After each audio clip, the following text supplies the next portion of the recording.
আমাৰ অসমত জলমিত্ৰসকল আছে আৰু জলমিত্ৰসকল বৰ্তমানলৈকে খোৱা পানী যোগানৰ কামতে তেওঁলোকক চৰকাৰে স্বেচ্ছামূলকভাৱে তেওঁলোকে চৰকাৰক সহায় কৰে আৰু তাৰ বিনিময়ত তেওঁলোকে এটা সামান্য পাৰিশ্ৰমিকো লাভ কৰে। কিন্তু PHC ডিপাৰ্টমেণ্টৰ আৰু এটা স্কিম আছে চেনিটেশ্যন, এটা ড্ৰিংকিং ৱাটাৰ আৰু চেনিটেশ্যন। কেবিনেটে সিদ্ধান্ত গ্ৰহণ কৰে যে এতিয়াৰ পৰা জলমিত্ৰসকলক আমি চেনিটেশ্যনৰ কামতো গাঁৱত ব্যৱহাৰ কৰিম আৰু তাৰ ফলত তেওঁলোকে মাহিলী 1000 টকা অনাৰিয়ামো পাব আৰু কামৰ ভিত্তিত তেওঁলোকে 500ৰ পৰা 2000 টকালৈকেও পাৰফৰ্মেন্স বেছ ইনিচিয়েটিভ পাব পাৰিব। আমাৰ জলমিত্ৰসকলক চেনিটেশ্যনৰ কামত ব্যৱহাৰ। আমাৰ বহুদিনৰ পৰা অসমত আমি এটা কথা চিন্তা কৰি আছিলোঁ যে PWD ৰাস্তা বনাব লাগে, মথাউৰি বনাব লাগে। তাত আমি MG এনৰেগাৰ টকা আৰু ৰাজ্য চৰকাৰৰ টকা দুইটাৰ কনভাৰ্জেন্স মডেল এটা কৰিব পাৰোঁ নেকি। MG এনৰেগাৰ টকা ভাৰত চৰকাৰে 100% দিয়ে, কিন্তু কিছুমান আইটেম তাতে কাভাৰ নহয়। আনহাতে ৰাজ্য চৰকাৰে মথাউৰি এটা বনালে 100% টকা খৰচ কৰিব লাগে। কিন্তু দুইটাৰ যদি আমি এটা সিনাৰ্জি কৰিব পাৰোঁ, সংমিশ্ৰণ কৰিব পাৰোঁ, তেতিয়াহ'লে লেবাৰ আৰু মেটেৰিয়েল এটা কম্পোনেণ্ট ভাৰত চৰকাৰৰ পৰা আমি পাই যাম আৰু অৱশিষ্টখিনি ৰাজ্য চৰকাৰে দিব পাৰিব। তেনেকৈ PWD ৰাস্তাটো যদি এটা ৰাস্তা বনাওঁতে 1 লাখ টকা লাগে, সি যদি MG এনৰেগাৰ ভিতৰত আমি তাক সোমাই ল'ব পাৰোঁ, তেতিয়াহ'লে 40% টকা কেন্দ্ৰীয় চৰকাৰৰ পৰা আমি MG এনৰেগাৰ জৰিয়তে ল'ব পাৰিম, 60% ৰাজ্য চৰকাৰে দিলেও হ'ব। ৰাস্তাৰ কিলোমিটাৰ আমি আজি কৰাতকৈ বেছি কৰিব পাৰিম। এই সংক্ৰান্তত আমি কেবিনেটত সিদ্ধান্ত লৈছিলোঁ যে এখন আঁচনি বনাব লাগে। যোৱাকালি PNRD ডিপাৰ্টমেণ্ট আৰু ৱাটাৰ ৰিচোৰ্চ ডিপাৰ্টমেণ্টে কনভাৰ্জেন্সৰ স্কিম এখন আনে, কেবিনেটে তাত সন্মতি প্ৰকাশ কৰে। এই বছৰ আমি পাইলট বেচিছত 5-6টা কাম আমি ল'ম। যদি স্মুথ হয় তেতিয়াহ'লে আমি ইয়াক বহুতখিনি বঢ়াব পাৰিম। যোৱাকালি আমাৰ কেবিনেটত এটা সিদ্ধান্ত হৈছে যে আগতে চৰকাৰী অৰ্ডাৰবিলাক আমি OM বুলি দিওঁ, অফিচ মেমৰেণ্ডাম, তাৰ এনফৰ্চমেণ্ট মেমৰেণ্ডাম, গতিকে তাৰ যিটো প্ৰায়োগিক যিটো ভেলু সেইটো অলপ কম থাকি যায়। সেইকাৰণে এতিয়াৰ পৰা অফিচ মেমৰেণ্ডাম শব্দটো ব্যৱহাৰ নহ'ব, it will B executive order. এইটো নিৰ্দেশ হিচাপে থাকিব। আগতে OM বুলি থাকে, তেতিয়া কোৰ্টতো আমি বহুত প্ৰশ্নৰ উত্তৰ দিব লাগে যে এখন মেমৰেণ্ডামহে, গতিকে ইয়াৰ এনফৰ্চেবিলিটি কিমান আছে। সেইকাৰণে এতিয়াৰ পৰা আমি OM শব্দটো আমি বাদ দিম আৰু এক্সিকিউটিভ অৰ্ডাৰ বুলিয়ে গভৰ্ণমেণ্টৰ নটিফিকেশ্যনসমূহ ওলাব। আমাৰ যোৱাকালি মই এইটো ইতিমধ্যে ঘোষণা কৰিছিলোঁ যে পেহেলগামত যিসকল ব্যক্তি পৰলোক প্ৰাপ্তি হ'ল, হত্যা হ'ল, তেওঁলোকৰ পৰিয়ালক আমি 5 লাখ টকাকৈ এটা সৰু সাহায্য এটা আমাৰ শ্ৰদ্ধাৰ চিনস্বৰূপে আগবঢ়াম। মোৰ এনাউন্সমেণ্টটো যোৱাকালি কেবিনেটে অনুমোদন জনাইছে।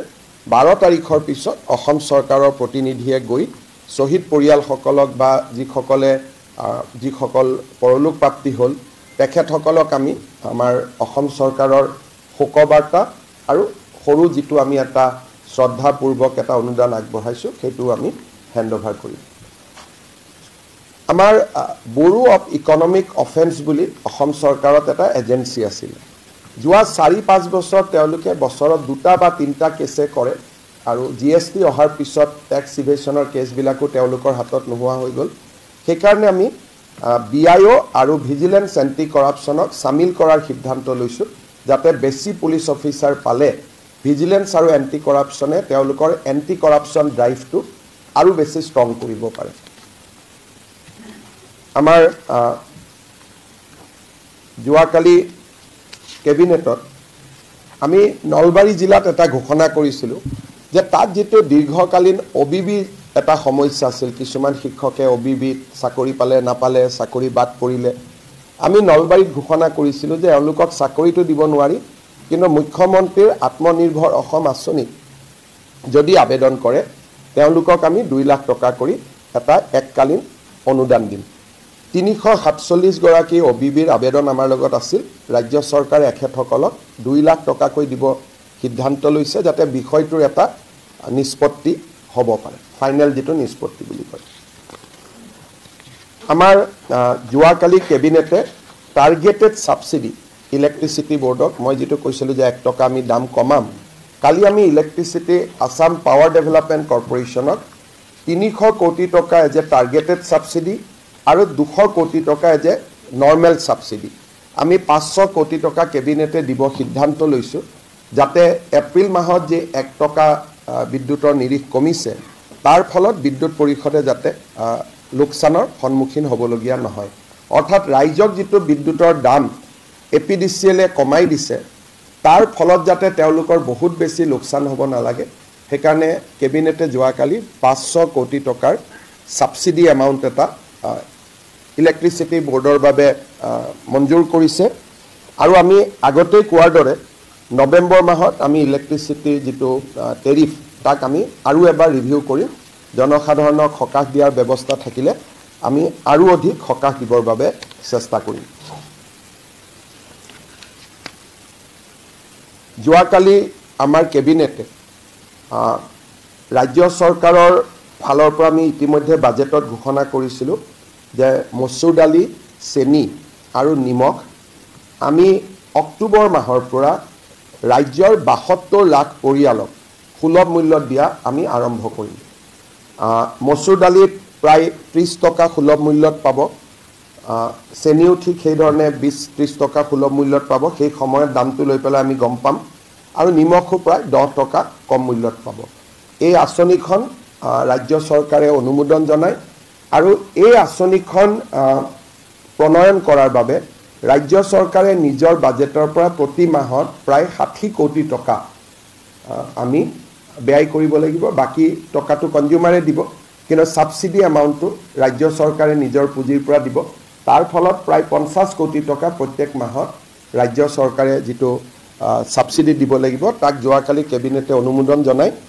এই গোটেই নাফেড ভাৰত চৰকাৰৰ এটা প্ৰতিষ্ঠান আমি তেওঁলোকৰ পৰা সামগ্ৰীবিলাক কিনিম জিলালৈকে তেওঁলোকে লৈ যাব জিলাৰ পৰা ষ্টেট ওয়্যাৰহাউচিং কৰ্পোৰেচনে সমবায় সমিতিলৈকে লৈ যাব আৰু সমবায় সমিতিসমূহে ৰেশন কাৰ্ডৰ দোকানলৈকে লৈ যাব ৰেশন কাৰ্ডৰ দোকানে তাত এটা কথা থাকিব যে মই এই মাহৰ টকাটো ললো সাবসিডিটো ঘূৰাই দিব নালাগে নন সাবসিডি এমাউন্টটো চৰকাৰক ঘূৰাই দিব লাগিব যাতে নেক্সট মাহতো আমি এই সামগ্ৰীখিনি পঠাব পাৰো সেইকাৰণে কালি ৰাজ্য চৰকাৰে এটা সিদ্ধান্ত লৈছে যে যিবিলাক ৰেশনৰ দোকানীয়ে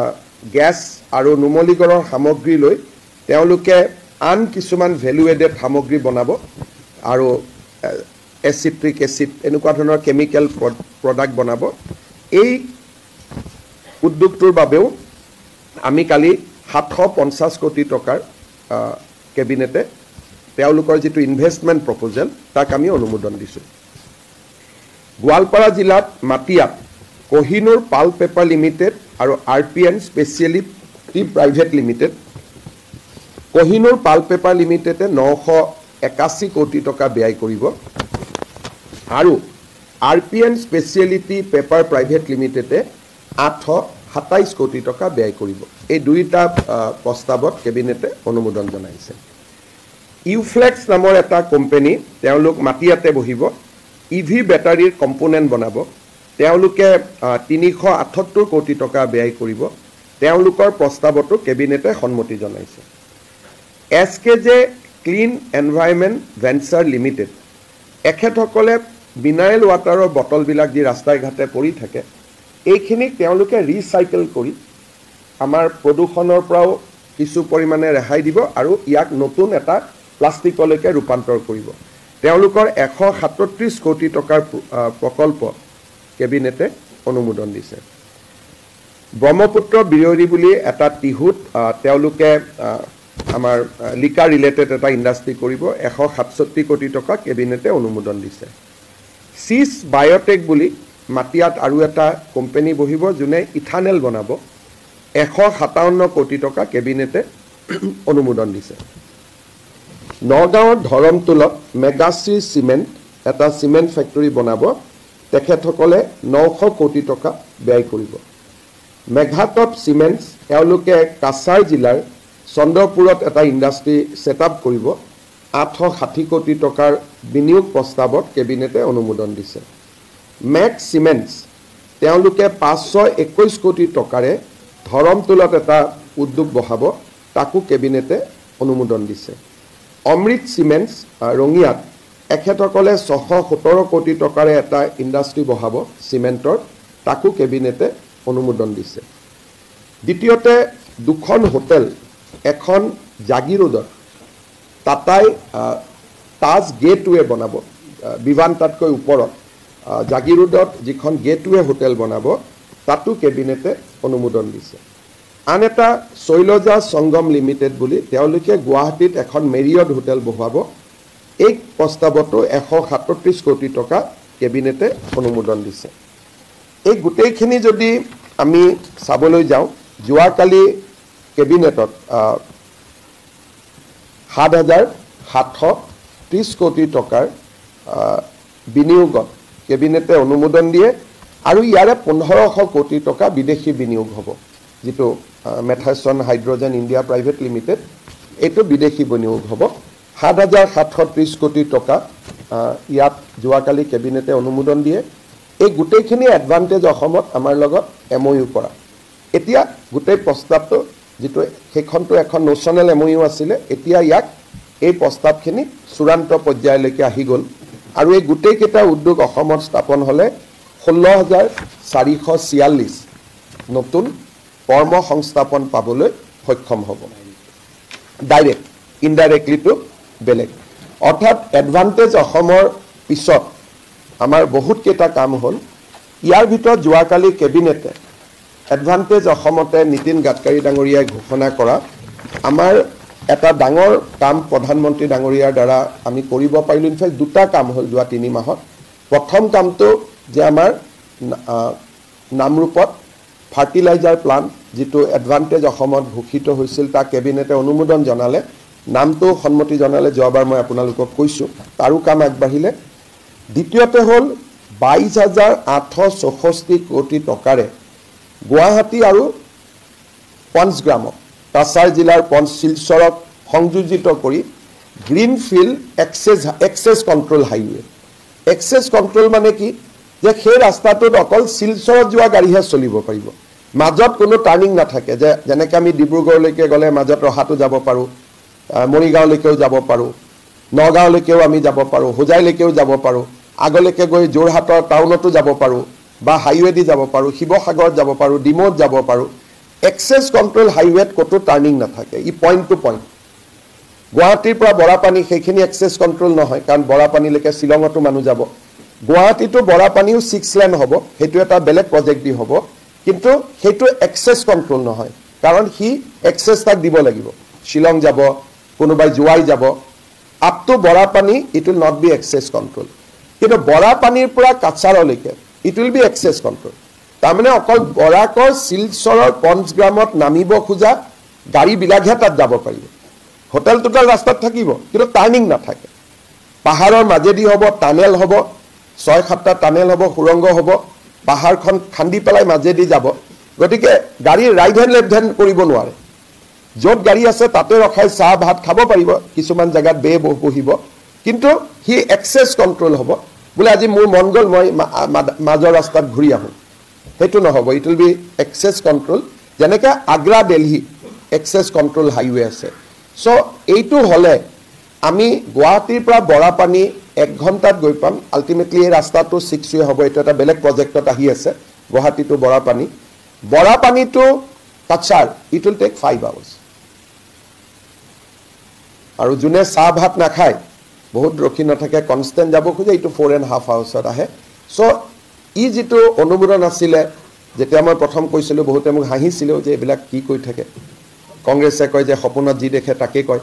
চ' মই যে ভাল ভাল সপোন দেখোঁ, আৰু ভগৱানে সাহসো দিয়ে কনভাৰ্ট কৰাৰ কাৰণে। গতিকে এই এটা কাম, ডাঙৰ কাম এটা হৈ গ'ল। কালি কেবিনেটে প্ৰধানমন্ত্ৰী নৰেন্দ্ৰ মোদী ডাঙৰীয়াক ইয়াৰ বাবে ধন্যবাদ জনাইছে। ইয়াৰ ইকনমিক বেনিফিট ভাৰত চৰকাৰৰ খুব কম হ'ব, কাৰণ ইমান ট্ৰাক নাপাব 22,000 কোটি টকাৰ ইনভেষ্টমেণ্টৰ বিপৰীতে। So' it is a big investment. এতিয়া বৰাক উপত্যকাত 3টা ৰাস্তা হ'ব। জোৱাই দি অহা ট্ৰেডিশ্যনেল ৰাস্তাটো থাকিব, হাফলঙৰ ৰাস্তাটো অহা বছৰৰ ভিতৰত কমপ্লিট হৈ যাব, and this will be access control.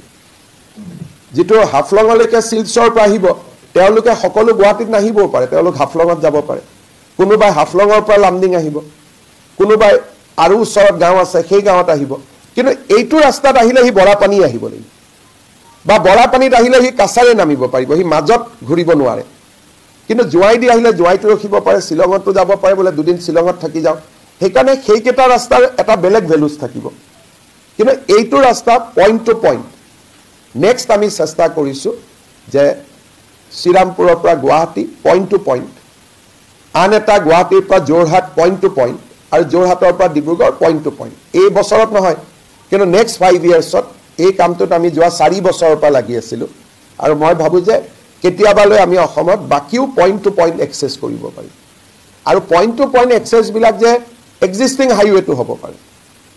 Existing হাইৱেৰ মাজত যদি আপুনি দুটা লেন বনাই দিলে আৰু দুইফালে ৱাল বনাই দিলে, গাড়ী ক'তো ঘূৰিব নোৱাৰে, খালি য'ত নেকি খোৱা বোৱা কৰিব লাগে সেইখিনি জেগাতে অকণমান এক্সেছ দিলে, চ' এক্সিষ্টিং হাইৱেটো পইণ্ট টু পইণ্ট হ'ব পাৰে। এইটো নহয় যে তাৰ কাৰণে গ্ৰীণফিল্ড হাইৱে লাগে।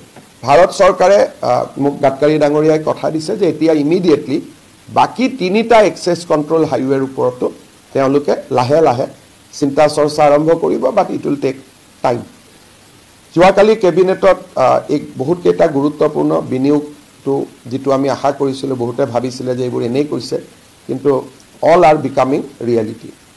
ফাইনেলি আমি কেবিনেটত কালি Assam thermal energy generation policy, তাৰ নামটো একজেক্টলি হ'ব Assam thermal power generation product promotion policy 2025, ইয়াক আমি অনুমোদন দিছোঁ। 2030 চনলৈ অসমত আজিৰ তুলনাত 3000 মেগাৱাট বেছি পাৱাৰ লাগিব, আৰু 2032 চনলৈ আমাক 5000 মেগাৱাটছ পাৱাৰ লাগিব, আৰু এভৰি 2 বছৰত 1000 মেগাৱাটছ পাৱাৰ ডিমাণ্ড অসমত বাঢ়ি গৈ থাকিব। সেইকাৰণে যোৱাকালি প্ৰথমবাৰ আমি এখন এগ্ৰেছিভ পলিচি, থাৰ্মেল পলিচি আমি আৰম্ভ কৰিছোঁ যে অসমত যোনে থাৰ্মেল প্ৰডাক্ট কোম্পানী লগাব খোজে, আৰু এটা থাৰ্মেল কোম্পানীত investment will be around 20,000 crores যদি 1800 মেগাৱাট কৰে। আমাক লাগে অলমষ্ট 5000 মেগাৱাটছ বাই 2032। এই পলিচিখনত আমি প্ৰথম কৈছোঁ যে আমি মাটিটো বিনামূলীয়াকৈ দিম, চৰকাৰে পাৱাৰ কিনিব, কিন্তু টেণ্ডাৰতহে কিনিব, তেওঁলোকৰ পৰা ডাইৰেক্ট কিনিব বুলি কথা নাই। যিটো গ্ৰীডত যদি তাতকৈ কম পাওঁ তাতে কিনিম, কিন্তু আমাৰ ডিমাণ্ডটো থাকিব আপ টু 5000। তোমালোকে যদি কমত দিয়া তোমালোকৰ পৰা আমি ল'ব পাৰিম। চৰকাৰে পানী দিব আৰু ৰাস্তা ঘাট বনাই দিব। আৰু কোনোবাই যদি বিচাৰে যে যেনেকৈ আমি নামৰূপত 40% অসম চৰকাৰে ইনভেষ্ট কৰিছোঁ, কোনোবাই যদি বিচাৰে যে বেংকে অসমত লোন নিদিব, ইমান ডাঙৰ ইণ্ডাষ্ট্ৰি কৰিব, অসমত ভাইবিলিটি নাই, তেতিয়াহ'লে তাত 27% শ্বেয়াৰ প্ৰয়োজন হ'লে আমিও ল'ম বুলি এই পলিচিখনৰ জৰিয়তে কোৱা হৈছে। আমি কোকৰাঝাৰ জিলাৰ ৰূপসী আৰু ধুবুৰীৰ চাপৰ, গোৱালপাৰা জিলাত এনেকৈ আমি প্ৰায় 6-7 জেগাত আমি মাটি মোটামুটি ঠিক কৰিছোঁ। এটা পাৱাৰ প্লেণ্টত 3000 বিঘা মাটি লাগে, আৰু 3000 বিঘাতকৈ কমত হ'লে নহয়। লগত আমি আৰু এটা সুবিধা দিছোঁ যে ইয়াতে থাৰ্মেল পাৱাৰ কৰিলে আমি অসমক প্ৰয়োজনীয় পাৱাৰখিনি দিয়াৰ পিছত তেওঁলোকে যদি বাংলাদেশ, ভূটান, নেপালতো দিব খোজে, বা পশ্চিমবংগতো দিব খোজে, মেঘালয়কো দিব খোজে, ত্ৰিপুৰাকো দিব খোজে, দিব পাৰিব। আল্টিমেটলি থাৰ্মেল পাৱাৰ প্ৰডাকশ্যনৰ এটা হাব হিচাপে নৰ্থ ইষ্ট আৰু ইষ্টাৰ্ণ ইণ্ডিয়াটো, ঝাৰখণ্ড নহয়, আপ টু শিলিগুৰি, ইফালে নৰ্থ ইষ্ট ইণ্ডিয়া, ইফালে ভূটান, বাংলাদেশ, আমি এটা ইয়াক থাৰ্মেল পাৱাৰ জেনেৰেশ্যনৰ এটা হাব হিচাপে নিৰ্মাণ কৰাৰ কাৰণে সিদ্ধান্ত লৈছোঁ। যোৱাকালি কেবিনেটে এই পলিচিখন অনুমোদন দিয়ে। এইখিনিয়ে আমাৰ যোৱাকালি কেবিনেটৰ সিদ্ধান্ত আছিল। আপোনালোকে যদি কিবা সুধিব খোজে। Today, Home Secretary as of now is in VC with Chief Secretary. So once he gets the direction, we will be able to notify them. So at present, the VC is going on.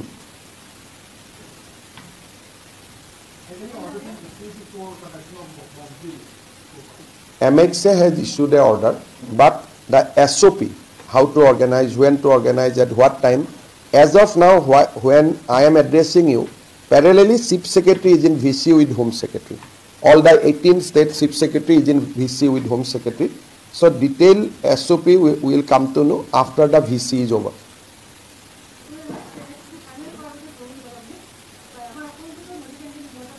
নদীটো নাই অসমত এইটো হল আমাৰ অসমত নদীৰ এটা সোৰ্সো নাই এইবিলাক কিতাপ উপন্যাস গল্পত লিখে ব্ৰহ্মপুত্ৰ এখন ফ্ল্যাট ৰিভাৰ গতিকে ইয়াতে হাইড্ৰো পাৱাৰ জেনাৰেট নহয় এইবিলাক জলবিদ্যুৎ অমুক এইবিলাক এনে আগত সৰুতে আমি গল্প উপন্যাসত পঢ়া কথা কোনো সোৰ্স নাই ইয়াতে জলবিদ্যুৎ আহিবৰ কাৰণে পাহাৰৰ পৰা পানীটো নামি আহিব লাগিব আৰু তাক আপুনি ড্যাম বনাই জেনাৰেট কৰিব লাগিব এনেকুৱা ফেসিলিটি অৰুণাচলত আছে ভূটানত আছে অসমত কাৰ্বি লাংপি আৰু কপিলি আছিল দুইটাটো আমি বনাই শেষ কৰিলো আৰু কাৰ্বি লাংপি কপিলিয়ে বনাব পাৰে 200 মেগাৱাট আমাক লাগিব 2035 চনলৈকে আজি আমাৰ হাতত থকা power plus 5000 it is a game of 7 to 8000 megawatts power গতিকে এইবিলাক এনে আৰু যিবিলাকে গল্প উপন্যাস লিখে তেওঁলোকে আৰু কৈ থাকে ক্ষুদ্ৰ জলবিদ্যুৎ প্ৰকল্প কৰক কিন্তু এইবিলাক সাইন্টিফিক্যালি এইবিলাক নহয় অসমত মানে মই এটুকে কৈছো যে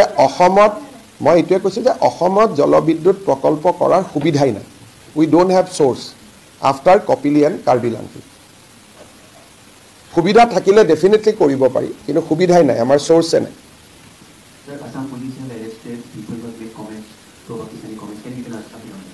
I think till last night it was 40 so and on selected people NSA will also be clumped so we have arrested 40 people but government has already directed district magistrate that wherever required and there is no scope of rectification on their part in view of the sensitive situation prevailing in the country the district magistrate will be at liberty to impose National Security Act I think we will see 4-5 NSA also out of these people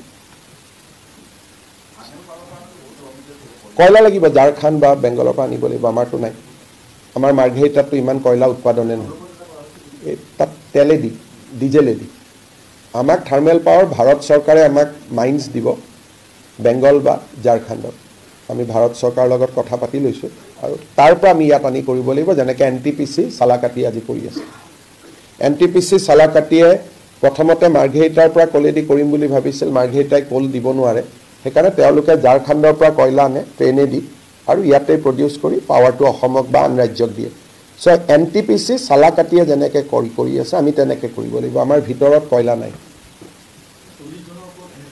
40 জনৰ ওপৰত নহয় তাৰ ভিতৰত 4-5 জন যি কেজন হেভিচুৱেল অফেন্ডাৰ সকলোকেতো NSA দিব নোৱাৰে কিছুমানে ক্ষমাও খুজিছে আৰু নকৰো বুলিও কৈছে গতিকে সকলোকেতো সমান চকুৰে চাব নোৱাৰে এটা চকুৰালিকে এনএসএটো লগাই দিলে এনএসএ খনৰে বদনাম হৈ নাযাব জানো গতিকে ঠিক তেনেকৈ নহয় কথাটো সেইকাৰণে কালি তেওঁকে এৰেষ্ট কৰিবলগীয়া হৈছে এটা পুলিচৰে বদনাম হৈছে যে এনেকুৱা মানুহ এৰেষ্ট কৰিবলগীয়া হৈছে কথাটো কৈছো কিন্তু উপায় নাই আইনটো ভাঙে সেইকাৰণে সকলোকে এনএসএ দিয়া নহয় আপুনি কিছুমান মানুহে নিজৰ পাব্লিচিটিৰ কাৰণে কৰে কিছুমান মানুহে নিজক অলপমান লেফটিষ্ট টাইপ দেখুৱাবৰ কাৰণে কৰে গতিকে ক্যাটেগৰাইজেশ্যন ক্ৰিমিনেল আৰু এক্টিভিষ্ট এনে পাছিং ৰিমাৰ্ক এনএসএটো খুব টাফ এক্ট হয় আমি দিলেও নহব তাত এডভাইজাৰি কমিটি থাকে হাইকোৰ্টে পৰীক্ষা কৰে গতিকে যাৰ ওপৰত প্ৰযোজ্য আমি তাক দিম যেনেকৈ এটা পলিটিক্যাল ডিসিশন নহয় SIT 10 মইতো প্ৰথমৰ পৰা কৈছো যে গৌৰৱ গগৈ 15 দিন পাকিস্তানলৈকে গৈছিল আমি পাসপোৰ্ট ভিসা গোটেইখিনি সংগ্ৰহৰ কাৰণে লেটাৰ ৰোগেটৰি পঠোৱা হৈছে and they takes 3 months time এটা কোনোবাই খুদি আছে আজিয়ে কৈ নিদিয় কিয় বাহিৰা দেশৰ পৰা পাসপোৰ্ট ভিসা আনাৰ এটা প্ৰক্ৰিয়া আছে কোৰ্টৰ অৰ্ডাৰ লাগে কিবা লাগে এটা প্ৰসেস দ্বিতীয় কথা তেখেতৰ পৰিবাৰে 19 বাৰ ভাৰত আৰু পাকিস্তানৰ মাজত অহাজোৱা কৰিছে 2-3 বাৰ পাকিস্তান আৰ্মিৰো মানুহ তেওঁক একম্পেনি কৰিছে আমি এতিয়া গৌৰৱ গগৈৰ পত্নী তাৰো মইতো কলে নহব আপোনালোকেতো খুদিব যে প্যাসেঞ্জাৰ লিষ্টখন ক গতিকে সেইখিনিও সংগ্ৰহ কৰি থকা হৈছে আৰু আমাক এজেন্সি সকলে সহায় কৰিছে আমি পাই যাম সেকেন্ড তেওঁ আগত পাকিস্তানত চাকৰি কৰিছিল দিল্লীলৈকে আহিল দিল্লীত এটা এনজিঅত চাকৰি কৰিলে কিন্তু দৰমাহাটো পাকিস্তানে দি থাকিল এতিয়া দা জং বুলি এখন পেপাৰ আছে ইন পাকিস্তান কোনোবা এজন সাংবাদিকে দা জঙৰ চাকৰি এৰি টাইমছ অফ ইণ্ডিয়াত জয়েন কৰিলে সেই দৰমাহাটো জঙে দি আছে so that is the third charge second MP এজনে নিজৰ ল'ৰা ছোৱালীৰ পাছপোৰ্ট সাৰেন্ডাৰ কৰা, ইণ্ডিয়ান পাছপোৰ্ট সাৰেন্ডাৰ কৰা। মোৰ লগত আছে ইণ্ডিয়ান পাছপোৰ্ট আৰু মই 2021 চনত সাৰেন্ডাৰ কৰিছোঁ আৰু সহি মাৰিছোঁ মই নিজেই, পৰিবাৰেও সহি মাৰা নাই, MP জনে সহি মাৰিছে। তাৰো কাগজ আমি পাই যাম। এতিয়া গোটেইখিনি কথা মই আজিও কৈ দিব পাৰোঁ, কাৰণ তথ্যখিনি আহিছে। কিন্তু ইয়াত ধৰক আপোনালোকৰ মিডিয়াত বহুত তেওঁৰ প্ৰতি ছফ্ট কৰ্ণাৰ থকা মানুহ আছে, গতিকে প্ৰমাণ নহ'লেতো মোকেই গালি গালাজ কৰিব আপোনালোকে। আৰু তাৰ এই ভ্ৰমণৰ পিছতেই গৌৰৱ গগৈয়ে 90 জন ডেকা ল'ৰা ছোৱালীক পাকিস্তান এম্বেচিত লৈ গৈছিল ফৰ ৰেডিকেলাইজেশ্যন। তেওঁলোকৰ ভিতৰতো 2-4 জনে ষ্টেটমেণ্ট দিছে যে আমাক বেলেগ এম্বেচিত লৈ যাম বুলি তাতে লৈ গ'ল। এই যে 90 জনৰ গ্ৰুপটো দেখিছে ফটোত, তাৰ ভিতৰত কেইবাজনেও আমাক ষ্টেটমেণ্ট দিছে যে আমাক কোৱাই নাছিল তাত লৈ যাম বুলি। তাৰপিছত পাৰ্লিয়ামেণ্টত Pakistani question. So' it is a চকুৰ আলিতকৈ ডাঙৰ অভিযোগ। গতিকে চকুৰ আলিত যদি এৰেষ্ট হয়, বাকীও এৰেষ্ট হওক যদি তথ্যবিলাক ঠিক ঠাক থাকে, কাৰণ পাকিস্তানৰ লগতো কম্প্ৰমাইজ নহ'ব। এতিয়া কোনোবাই কৈছে পাকিস্তান যোৱাটো অপৰাধ নেকি? চ' এই কথাটো মই ৰাহুল গান্ধীৰ মুখৰ পৰা শুনিব খোজোঁ যে এবাৰ যদি ৰাহুল গান্ধীয়ে কৈ দিয়ে যে পাকিস্তান যোৱাটো অপৰাধ নহয়, তেতিয়াহ'লে দুধ কি দুধ, পানী কি পানী হৈ যাব। There is no charges. This is the conclusion of SIT. Now we are only waiting for certain official correspondence. Gaurav Gogoi, in his personal capacity, spent 15 days in Islamabad. Initial 7 days, his wife was there. But then his wife came back to India. He continued to stay there. So we have exact evidences, and we have registered that while you go, while you come, there is a registration in Atari. So we are in possession of all these things. So it is no longer a discussion. Second, now we are trying to ascertain that his wife was in India. So what he did in Pakistan, so that we have to ask him. We have to serve notice to him. Second, on his return, he took 90 boys and girls to the Pakistan embassy. Now, out of that, many has given statement that we were not told that we were going to Pakistan embassy. Subsequent to that, there are many questions which indirectly help Pakistan army. Now, you have to see that in context. His visits, he may have been taken to army headquarters also in Pakistan, but that he has to deny. That no, this is my hotel tickets. I have gone to Lahore, I have gone to Sindh, I have gone to see Indus Valley, whatever. So he has to explain that where he spent that 13-14 days. So we have to talk to him, and we are going to definitely talk to him once the copy of passport etc. come in. Immigration request has to be sent from Calcutta. From Calcutta it goes to Delhi. From Delhi to Atari. It's a long road. Our officer has gone. They have seen the register, but seeing the register is not enough. You have to give evidences. Nasile, Ahomar Nasile. Now Congress party is saying in 2-3 voices. Once Gaurav Gogoi has not said that I am going to Pakistan. I have gone to Pakistan. That Congress people are exposing him that going to Pakistan is not a crime.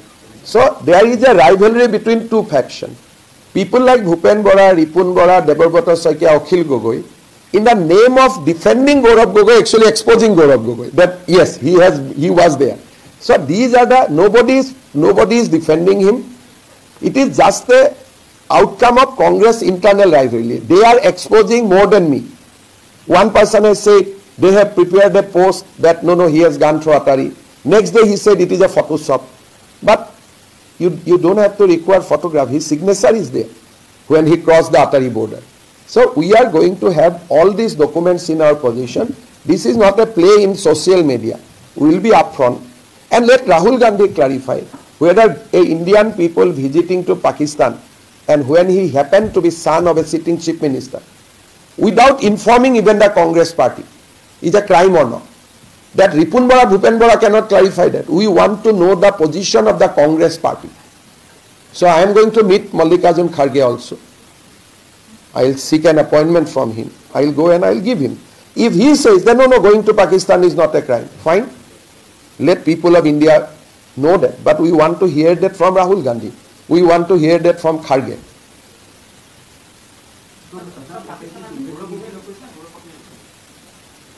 Pakistan Army and wife of that MP has a good relation, and we have evidence on that. And we have clear evidence on that. You see, SIT's job was to first authenticate the data. So investigation is over. But we need to have papers with us. And in India, nobody will give personal data like this. You have to follow a procedure. So you have to quietly wait for 10th September. That is the statutory period of getting the data. So there is a statutory period. After application, they will give after 3 months, 4 months, 45 days, 30 days. There are various statutory provisions are there. They will not give like that. They give notice to the MP that government of Assam is asking a copy of your passport. Do you have any objection? So that letter will go to the MP. MP will say, no, I have objection. Then hearing will be done. Then after that, officer will say, no, it is a national security concern. Police must have a copy. So there is a procedure. It is not like playing childish kind of play. So you have to give full data. Without data, nobody, an authenticated, certified copy. And he must have visited many times also. But he has reported to Israel embassy in one of his visits that I have lost my passport. So had that passport would have been available, then story would have been more, it would have been something else. But we lost that critical evidence because these are very smart and brilliant people. He visited once Palestine, and during his journey to Palestine, he reported embassy in Israel that I have lost my passport. Now Sanmari police cannot inquire in Israel whether you have lost or not. And there we lost valuable data. And there is another chakkar, just for your information. What normally a senior Congress leader also does.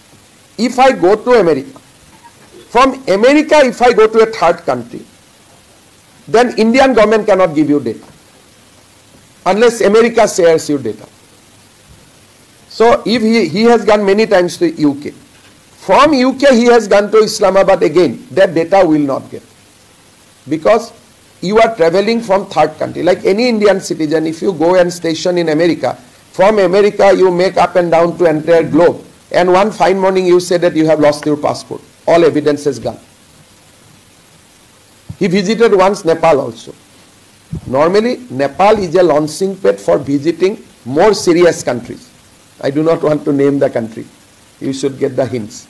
But now, Nepal will not give me that data. We have sent letters to Nepal also. But very difficult to get. He visited Nepal, 7 days in Nepal. What is there to see 7 days in Nepal? एक बार हमारा भगवान का दर्शन हो जाता है, दो दिन में नेपाल विजिट कंक्लूड हो जाता है for any Indian people. Unless you go to a third country from Nepal. And he is very innovative. He doesn't go through flight. He goes to Atari by road. Now once you cross that Atari border, who was waiting in the other part of the Pakistan to receive you? So it is a case of pure radicalization. Complete, it is a different level of case. You don't have any love for your country. You have deposited only him. All his family members are not citizen of India. Only he is a citizen of India. He can go, he can change his passport any point of time. That my wife is British, my children are of a various country. So give me passport. So he can go today, tomorrow morning, no issue. Conduct one sitting MP of parliament. Will you surrender your kids' passport? Once you are matured, it is a different thing. So today I am a matured guy, 20 years. I am studying in Germany. I got a job in Germany. After 10, 20 years, I am adopting citizen of Germany. That is what I am doing. But in this case, the kids is not doing. Children is not doing. His father is doing. Once children come to know that my grandfather was Tarun Gogoi, whether he will like it or not. So today that children is he is an innocent kid. 8 साल होगा, 7 साल होगा, doesn't understand anything.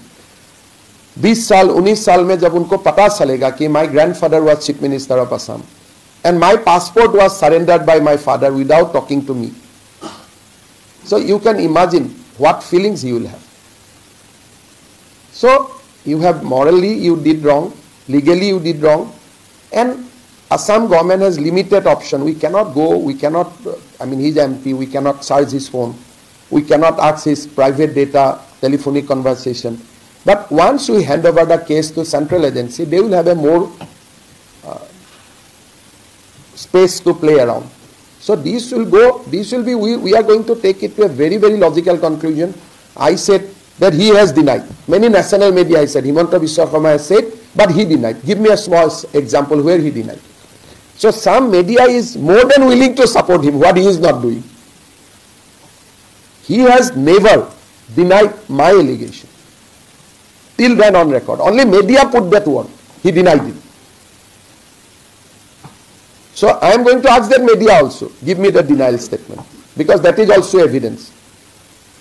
So we are noting those media who are on their own putting the word that he has denied. So we are going to ask that documents also from them, that give us the documents where he has denied. So far, I said, I have seen, when you ask this question, he will talk about Pahalgam. When you ask this question, he said that, वो मेरा बेटा के लिए best है, मैं पूरा आसाम का बेटा के लिए बेस्ट हूँ. अरे भाई, 15 years राज किया, क्या आसाम का बेटा के लिए किया? 15 years is not a big time, and you become, without being elected, you have enjoyed the power. तब आसाम का बेटा के लिए आप क्या किए थे? So these are tough questions we are going to ask.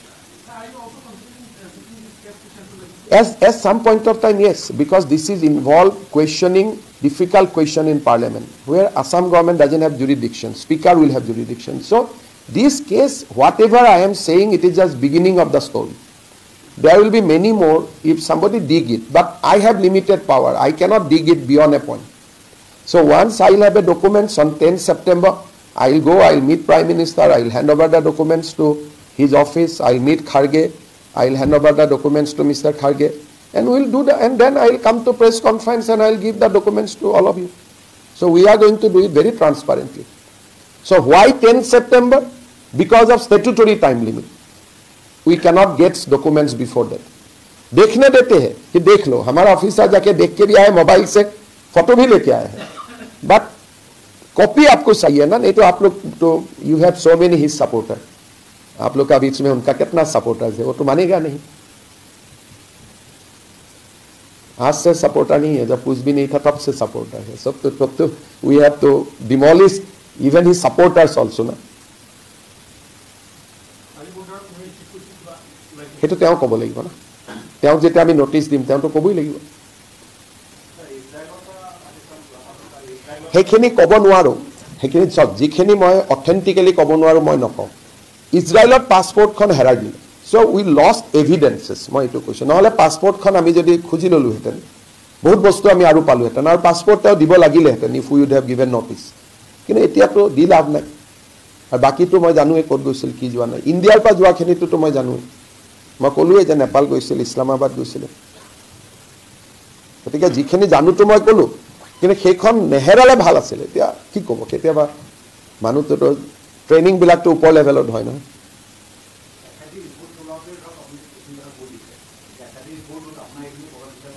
প্ৰভাৱ বিস্তাৰটো কৰিবই লাগে, কাৰণ মই চন্দ্ৰটো পূবৰ পৰা ওলাই বুলিহে কৈছোঁ.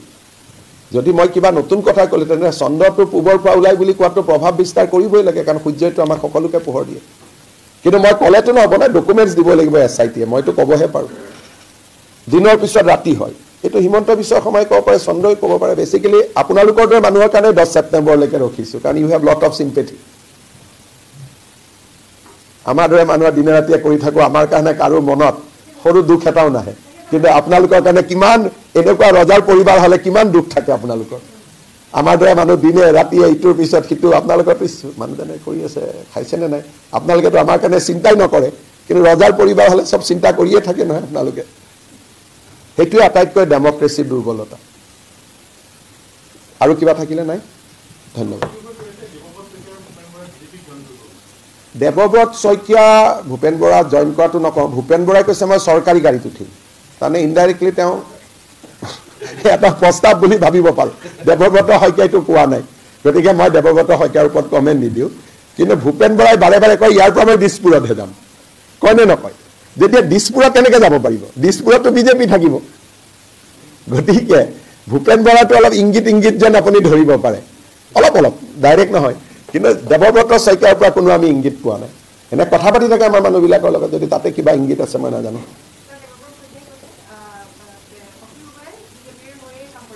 চাওক, অখিল গগৈয়ে মানে অখিল গগৈ আৰু মই দুটা একেলগে বিজেপিত থাকিব নোৱাৰো, তেতিয়া মোৰ ঘৰত ডাইভৰ্চ হৈ যাব। সেইকাৰণে অখিল গগৈ বিজেপিত আহিলে মই ৰাইজৰ দলত যাব লাগিব। সেইকাৰণে মই ভাবোঁ যে অখিল গগৈটো বিতৰ্ক কৰি লাভ নাই, কাৰণ তেওঁ যিটো পৰ্যায়ত মোৰ বিপক্ষে মানে মোৰ লগত পাৰ্চনেল কৰিছে, গতিকে বিজেপিয়েতো তেওঁক ল'ব পাৰিব, মইতো আপত্তি কৰিব নোৱাৰোঁ, কিন্তু তেওঁক বিজেপিয়ে ল'লে ঘৰত মই ডাইভৰ্চ কৰিব লাগিব। সেইকাৰণে এইটো লৈ পেলাই বহুত বেছি জল্পনা কল্পনা কৰি লাভ নাই। এইটো বহুত মানে মই থাকালৈকে নহয়, মই নাথাকাৰ পিছত কোনোবাই ল'ব পাৰে তেওঁক, সেইটো লৈ মই নকওঁ। আৰু কি থাকিলে কি বিতৰ্ক?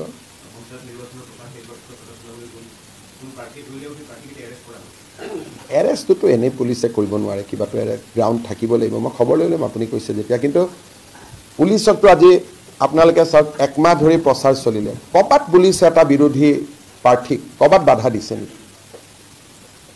অসমত বেংগল আৰু অসমৰ তুলনা কৰক, আজি আমাৰ অসমত ইমান ডাঙৰ ইলেকশ্যন হৈ গ'ল, তৃণমূল পৰা জিলালৈকে সকলো পাৰ্টীয়ে প্ৰচাৰ চলালে, সকলো মিটিঙত পাৰ্মিশ্যন দিছে, সকলোতে পাব্লিক আহিছে, এইটোতো ফেষ্টিভেল অফ ডেমক্ৰেচি।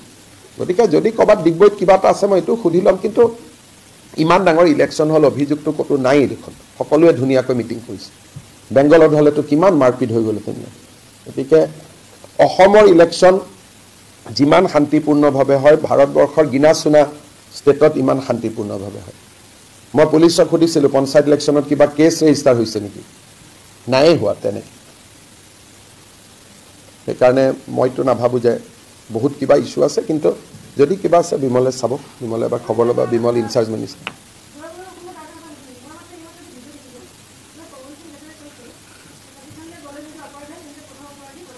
প্ৰধানমন্ত্ৰী অফিচিয়েল কেপাচিটিত যায়, তেওঁলোকে গোটেই কনফিউজনবোৰ এইবোৰ কৰি থাকে। নৰেন্দ্ৰ মোদী গ'লে ভুল, ভাৰতৰ প্ৰধানমন্ত্ৰী যায়। আজি ময়ো যাব পাৰোঁ, যদি কালি ভাৰত চৰকাৰে মোক ডেলিগেশ্যন এটাত মেম্বাৰ কৰে। ঘাটোৱাৰ এই যে পৱন ঘাটোৱাৰটো এইবোৰ কৈ আছে, তেওঁ গৌৰৱক বেয়া পায় নহয়, গতিকে তেওঁ এক্সপ'জ কৰি আছে। পাকিস্তানত গ'লে অপৰাধ হয় নে নহয়, এই কথাটো কৈ পেলাই ইনডাইৰেক্টলি কি কৰি আছে, যে তাৰমানে মুখ্যমন্ত্ৰীয়ে কোৱা কথাটো সঁচা, এইটোৱে কৈ থকা নাই জানো?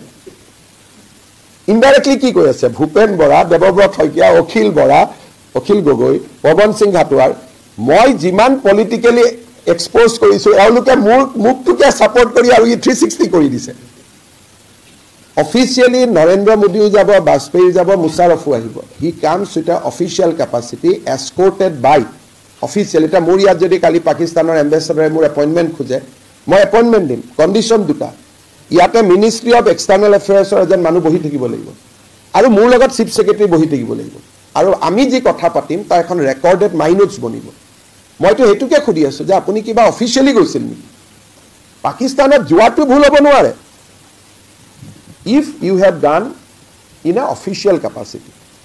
এটা নৰেন্দ্ৰ মোদী ক'ত গৈছিল এইটোতো চবেই জানা কথা। মনমোহন সিং ক'ত গৈছিলে প্ৰত্যেক মিনিটটো আমি জানো। এই 15 দিনৰ মিনিটটো ঘাটোৱাৰ ডাঙৰীয়াই জানে নেকি ক'ত গৈছিল? গতিকে যি কথা প্ৰটেক্ট কৰিলে উল্টাই তেওঁৰে বিপদ হয়, যাক প্ৰটেক্ট কৰিব খুজিছে তেওঁৰে এক্সপ'জ হয়। এইবাৰতো পঞ্চায়ত ইলেকশ্যনত মানুহে তেনেকৈহে গম পালে, যেতিয়া অখিল গগৈয়ে পাকিস্তান যোৱাটো অপৰাধ নহয়, তাৰমানে তাৰমানে এই বেটা গৈছিলে। আপোনালোকেও তাক ভাল পাব গৈ যিমান ধুলাই কৰিব পাৰে কৰি আছে, গতিকে ময়ো বেয়া পোৱা নাই। কেতিয়াবা ভাল পাব গ'লেও, কেতিয়াবা ডায়েবেটিছ পেচেণ্ট এটাক মৰমতে মিঠাই খুৱাই দিলেও গণ্ডগোল হৈ নাযায় জানো? খুওৱা যেনে ভাবে যে মইতো মিঠাই খুৱাই আছোঁ, মৰমতে খুৱাইছোঁ, কিন্তু বডিয়েতো নামানে এইটো মৰমত খুৱাইছেনে নে কষ্টত খুৱাইছ। চুগাৰ বহুত ঘৰত আজিকালি গেছ নাহে নহয়, তেলত ভজা পোলাও মাংস বৰ মৰমতে খুৱায়। হ'লটো মৰম, কিন্তু তাৰ বডিটোত কিমান এফেক্ট কৰি দিছে এইটোতো খুওৱা যেনে গম নাপায়। ঘাটোৱাৰে বহুত দিনৰ পৰা এইবিলাকক এইসকলক বেয়া পায়, আমি বহুত দিন আছিলোতো লগত, গতিকে বেয়া পোৱা মানুহখিনিয়ে ধুলাই মাৰি আছে। গতিকে মই একো ক'বলগীয়া হোৱাই নাই। আমি কংগ্ৰেছত যিমান দিন আমি বিসম্বাদ কৰিছোঁ, ঘাটোৱাৰ ডাঙৰীয়াটো বা তেওঁৰ পৰিয়ালটোতো আমাৰ লগতে আছিল, গতিকে তেওঁ কিমান তৰুণ গগৈক ভাল পায়, গৌৰৱ গগৈক ভাল পায়, তো আমাতকৈতো কোনেও নাজানে। গতিকে এইবিলাক ধুলাই পৰি আছে, ডাইৰেক্ট একো ইনডাইৰেক্ট থাকিছে, এইটো ডাইৰেক্টে মাৰি আছে। যোৱা অসুবিধা নাই, আকৌ লগাইছে প্ৰাইম মিনিষ্টাৰ লগত। প্ৰধানমন্ত্ৰী যাব, তেওঁৰ লগত প্ৰগ্ৰেম থাকিব, 20জন 25জন মানুহ থাকিব, কি কথা টিভিয়ে চাব। ইমানখিনিতো গৌৰৱ গগৈ যদি ইণ্ডিয়ান MP ডেলিগেশ্যনত গ'লেহেঁতেনতো আমিতো নকওঁ তেওঁ ভূটানত গৈছিল ৰাষ্ট্ৰপতিৰ লগত, সেইটো মই সুধিছোঁ নেকি? He accompanied Pranab Mukherjee to Bhutan. চাওক তেওঁৰ বিষয়ে মই কিমান জানো, ক'ত গৈছে কি। So' he accompanied Pranab Mukherjee to Bhutan in Indian air force flight. সেইটোতো মই ইয়াত কোৱা নাই, কাৰণ তেওঁ ৰাষ্ট্ৰপতিৰ লগত গৈছে, অফিচিয়েল ডেলিগেশ্যনত গৈছে। অফিচিয়েল ডেলিগেশ্যনত যোৱাটোতো ভুল নহয়েই। কালি যদি প্ৰধানমন্ত্ৰীয়ে কয় যে পাকিস্তানৰ লগত আমি এতিয়া যুদ্ধ জিকিলোঁ, যুদ্ধ যিখন আত্মসমৰ্পণৰ চুক্তি হ'ব সেইখন ফাইনেল কৰিবৰ কাৰণে আমাৰ অসমৰ চিফ ছেক্ৰেটাৰী ইছলামাবাদত যাব লাগে, তো নাযাব নেকি? It is in discharge of his official duty. আমি কৈছোঁ এনেই যোৱাটোতহে সুধি আছোঁ, আমি অফিচিয়েল ডিউটিত যোৱাটোতো সম্পূৰ্ণ বেলেগ কথা নাই। হ'ব, বহুতখিনি কৈয়ে দিলোঁ আপোনাক।